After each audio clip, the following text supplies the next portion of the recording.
Morning, dear students. Welcome to the problem solving session of chapter 2, electrostatic potential and capacitance. Before coming to the problems, let me tell you something. See the picture? Can you identify the personality? I'll give you some clues. She is the first Indian amputee to conquer Mount Everest. She was a national player in football and volleyball. One day, while she was traveling in a train, some robbers pushed her out. She fell on the railway track. The train coming from the opposite side crushed her legs. She had to cut off one leg and the other was badly injured. Then what happened? She decided to become a mountaineer. She wanted to conquer Mount Everest. The pain was unbearable, but her determination was bigger than that. One day, she was standing on the top of the world. Now, can you identify the personality? She is Arunima Sinha, the first Indian amputee to conquer Mount Everest. If you haven't heard about her, please search in Google. Find her inspiring life, get motivated, understand how she had gone through the painful series of trainings, how she had overcome her troubles. If Arunima Sinha can conquer Mount Everest with one leg, you can conquer the mountain of your dreams. The only thing is that you should have a strong determination and you should work hard. Nothing can stop you, nothing can disturb you if you have a strong determination and if you are ready to work hard. You can, of course you can. You can achieve your aims. Okay? So fix your aim. Start the journey towards that. Okay? So hope that you have studied our second chapter very well. You know the concepts and ideas clearly. Hope you are ready with your notebook and pen. Now you write down the question, try to solve the problem by yourself, then watch the class. Okay? If you haven't seen the previous classes, please see the description. The problems of first lesson, chapter 1. The links are given in the description.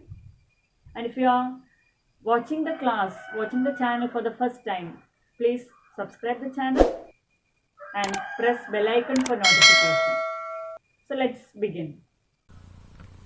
So welcome to the problem solving session of chapter 2. Now question number 1. Two charges 5 into 10 raised to minus 8 coulomb and minus 3 into 10 raised to minus 8 coulomb are located 16 centimeters apart. At what point on the line joining the two charges is the electric potential 0? Take the potential at infinity to be 0. In the previous classes, we have discussed how to approach a problem in physics. So, you are given two charges, Q1, 5 into 10 raised to minus 8 coulomb, and Q2, minus 3 into 10 raised to minus 8 coulomb. The distance between the two is given. Then you are asked to find out at which point on the line joining the two charges is the electric potential 0. Okay. So, let's draw a figure. You have two charges Q1 and Q2. Let P be that point where the potential is equal to 0. We don't know at what distance P lies. Okay. So, we have assumed that the point of 0 potential lies at a distance A from charge Q1. That's an assumption. Clear? So, at a distance A from Q1, the point P lies, and at P the total potential is equal to 0. At P, you know, there are two potentials acting. Due to Q1 there is a potential. Similarly, due to Q2 there is a potential. But the total potential is equal to 0. So, let V1 equal to K Q1 divided by A. K as you know, it's a constant 1 by 4 pi epsilon 0. That is k into q1, 5 into 10 raised to minus 8 divided by A. Similarly, at P there is a potential due to charge q2. That is k q2 divided by the distance between the point P and q2. What is the distance? It is 16 minus A. So k into q2, that is minus 3 into 10 raised to minus 8 divided by 16 minus A. And you are given that V1 plus V2 is equal to 0. As you know, potential is a scalar quantity. Okay. So you can just sum up just like numbers. That is k into 5 into 10 raised to minus 8 divided by A minus k into 3 into 10 raised to minus 8 divided by 16 minus A equal to 0. How did you get that negative sign, minus sign?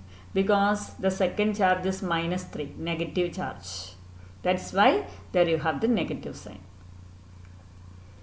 K into 10 raised to minus 8 is common, that is taken out, into 5 by A minus 3 by 16 minus A equal to 0.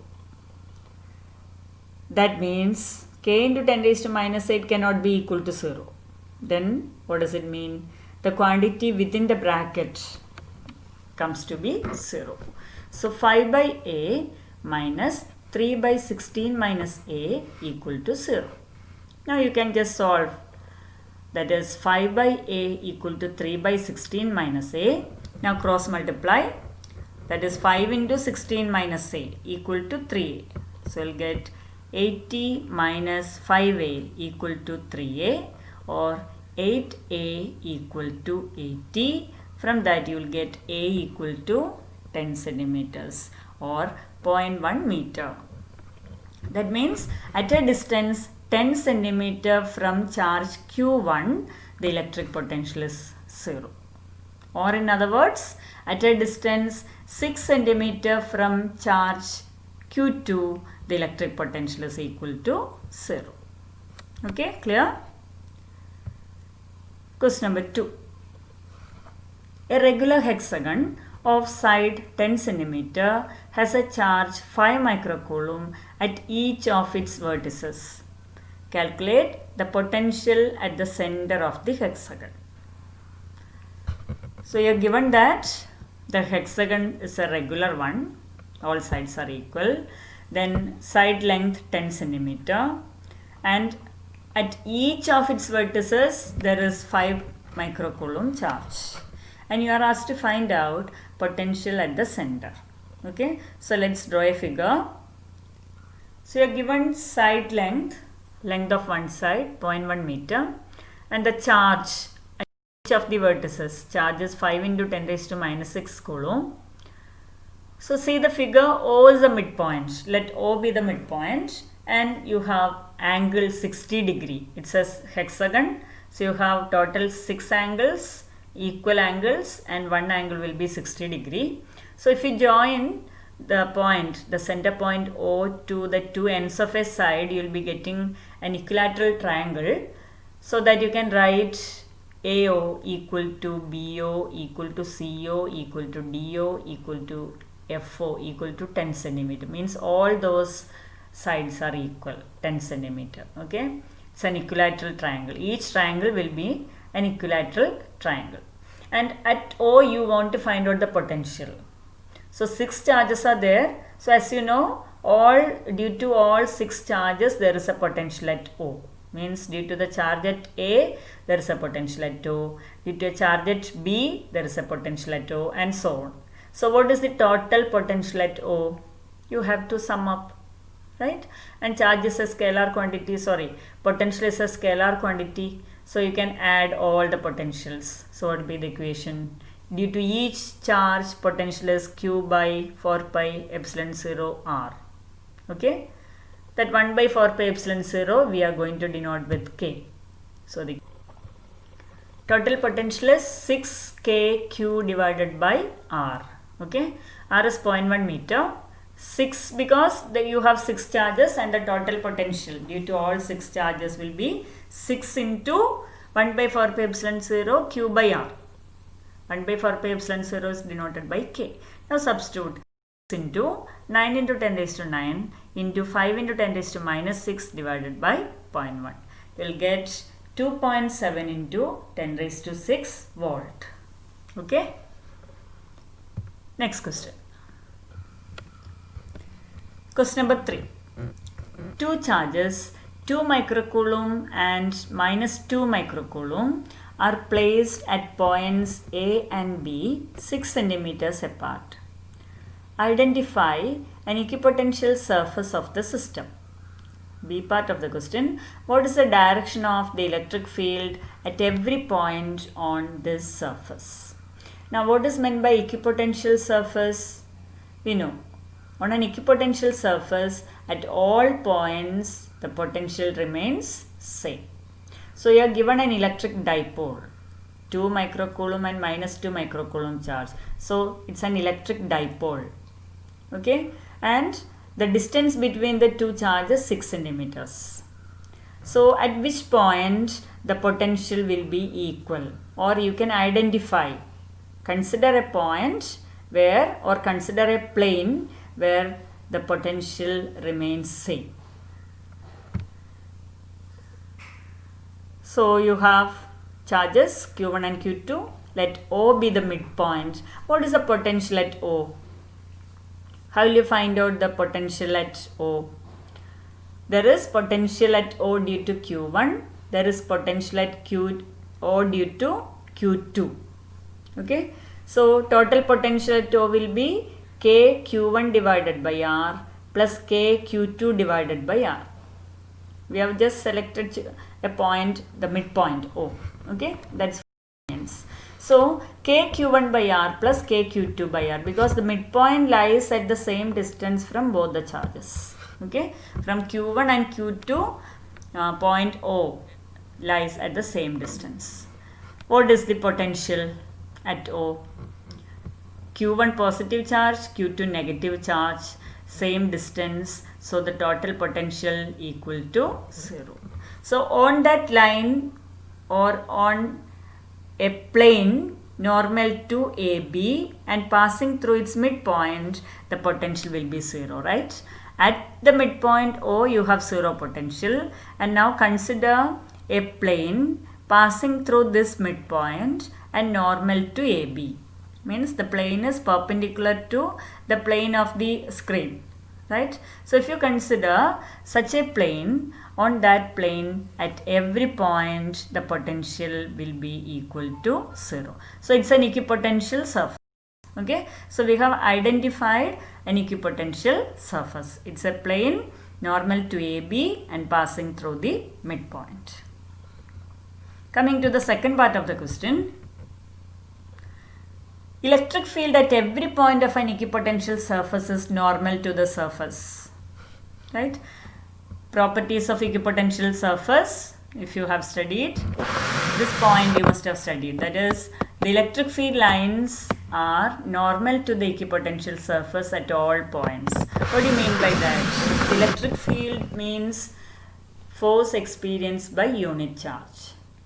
So if electric field is normal to the surface, that means the force experienced by unit charge on that surface is also normal. Or in other words, there is no tangential force acting on the equipotential surface. Okay, the entire force is normal and there is no tangential force acting on the surface. So if there is no tangential force, what about the work done? The work done is equal to 0 on that surface when you move a charge from one point to another point. Do you remember the definition of work?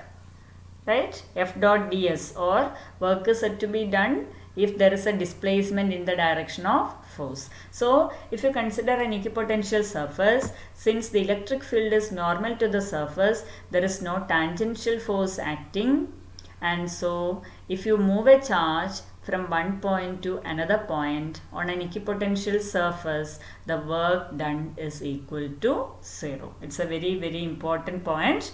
So, it's the conclusion which you get from the part B, from answer to part B. Okay. Now, next question.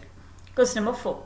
A spherical conductor of radius 12 centimeter has a charge of 1.6 into 10 raised to minus 7 coulomb distributed uniformly on its surface. What is the electric field inside the sphere, outside the sphere, then at a point 18 centimeter from the center of the sphere? So, in 3 cases you want to find out the electric field. You are given radius of the sphere and charge on the sphere. Charge is 1.6 into 10 raised to minus 7 coulomb. Radius 12 centimeter. Okay. What about the electric field intensity in the case of a spherical conductor? Inside the sphere, inside a conductor, what is the electric field intensity? It is always equal to 0. Right? And this property is used in electrostatic shielding. Do you remember what is electrostatic shielding? There you are protecting electrical appliances from the external electric field. So this property is used there. Now B part, just outside. Just outside means very close to its surface. Okay, just outside. That means very close to its surface. There the electric field intensity is normal to the surface and its magnitude is sigma by epsilon 0. Just close to the surface of a conductor, the electric field intensity is sigma by epsilon 0. So if you substitute sigma is charge per unit area. Okay, charge per unit area. It's a spherical conductor. Its area is 4 pi r square. So sigma is given by Q by 4 pi r square. See the equation, E equal to Q by 4 pi r square epsilon 0. From where do you get that Q by 4 pi r square? It is from sigma. Okay, sigma is Q by 4 pi r square. Now substitute 1.6 into 10 raised to minus 7 divided by 4 into 3.14 into 0.12 into 0.12 into 8.85 into 10 raised to minus 12. And you will get it as 9.99 into 10 raised to 4, or it is about 10 raised to 5 Newton per coulomb. Clear? Next question means C part of that question. There you have to find out the electric field intensity outside the conductor. Okay, inside it is 0, on the surface we got, and now outside.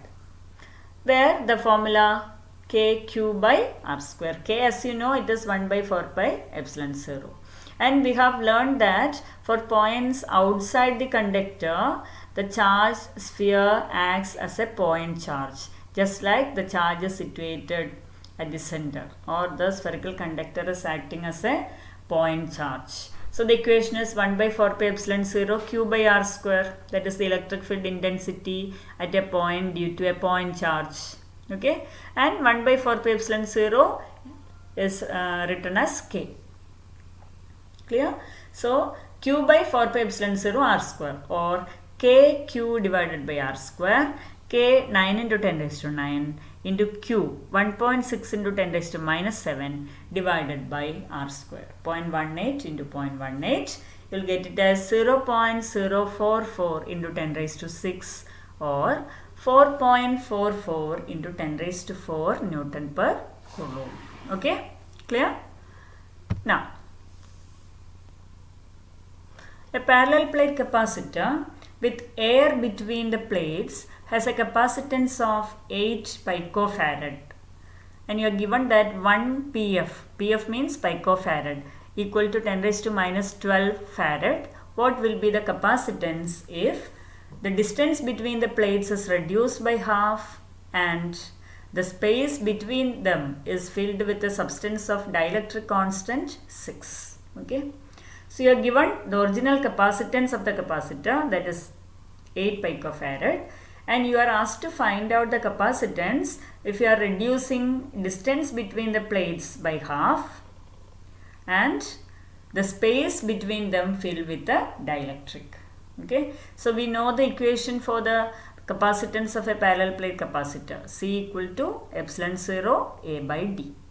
Now distance is reduced, that means the new distance becomes D by 2, right? And there is a dielectric material, its dielectric constant is given. You can denote it by K, right?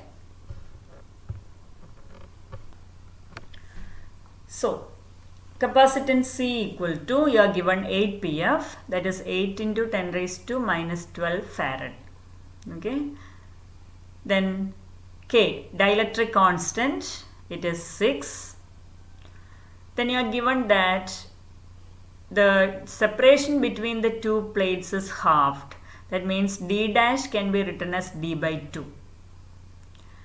Now, what is the new capacitance? That's what you have to find out. What is the new capacitance? Let the new capacitance be C dash. Let C dash be the new capacitance. So, C dash can be written as K epsilon 0 A divided by D dash. Okay, that is K is the dielectric constant of the medium. You have the capacitance without dielectric, that is C. C equal to epsilon 0 A by D. This is the capacitance of a parallel plate capacitor without dielectric. Okay, epsilon 0 A by D. Now, when we use a dielectric in the space between the plates, then the capacitance become K epsilon 0 A by D. Or you can use epsilon R also. Epsilon 0 epsilon R A by D. Any equation you can use. So here we are using K to represent the dielectric constant. So the new capacitance become K epsilon 0 A by D dash. D dash is the new separation. Now you can just substitute. So C dash equal to K epsilon 0 A divided by D dash. Instead of D dash you can write D by 2. Okay. So that 2 goes to the numerator, you will get 2K epsilon 0 A by D, right, which can be written as 2KC, where C is epsilon 0 A by D. Epsilon 0 A by D is the actual capacitance of the capacitor, and that is written as C. Now just substitute 2 into 6 into C, that is 8 into 10 raised to minus 12, which is equal to 96 into 10 raised to minus 12 or 96 pf. Okay, clear? Thank you.